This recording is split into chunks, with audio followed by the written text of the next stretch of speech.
et enseignez-leur tout ce que je vous ai prescrit. Anouka n'est pas inspiré parce que ce n'est pas une matière que Dieu nous a donnée pour que les gens puissent en consommer. Je passe au deuxième point. Toujours, ce sont des rappels. C'est là que nous sommes en train de parler de ce qui a été dit la fois passée dans la première émission. Je parle de l'aspect inaugural. Je viens de parler de l'aspect fête de lumière, de l'aspect, comment dirais-je, inspiration de la Bible. Et là, j'ai démontré que Anouka n'a pas été inspiré par la Bible, pas inspiré par le Seigneur. Et quand quelqu'un va prêcher dans Anouka, c'est-à-dire que cette personne-là n'est pas inspirée par le Saint-Esprit. Je continue. Je suis encore un peu dans le doute là. Parce que lorsque vous dites la Bible, Dieu qui a inspiré, Anouka, c'est une œuvre humaine. Mais ce même Dieu là que vous nous prêchez, il n'est pas que par l'homme. Pour avoir le message, même Moïse, c'est lui qui nous a apporté tout ce qu'il y a comme Pentateuque, tout ce qu'il y a comme je ne sais pas quoi.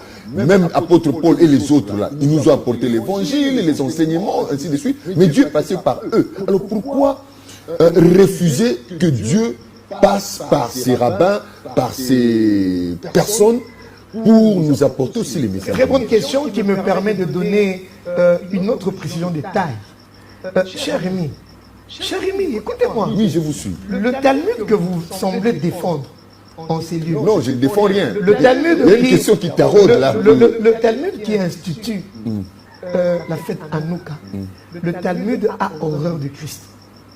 C'est un livre occulte qui est ennemi de Christ. C'est dans le même Talmud où Christ est traité d'idiot, de bâtard. Quand vous lisez le chapitre Shabbat 103, le verset 5b, dans le Talmud, vous allez tomber.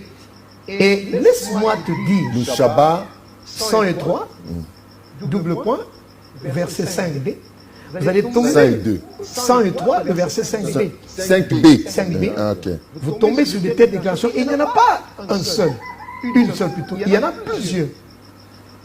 Donc, le Talmud, c'est un document qui est occulte. Et le Talmud attend son Messie, Hachem, qui n'est pas le Christ que nous prêchons. Donc, c'est ambivalent. C'est contradictoire qu'on puisse nous amener une matière qui a été édictée par le Talmud dans la foi chrétienne. On est en train de faire du mélange.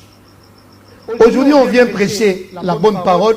Demain, on vient tarauder, tordre la parole. Et c'est ça le syncrétisme. C'est ça ce dont nous avions parlé la fois passée, en disant que le Satan ne vient pas effacer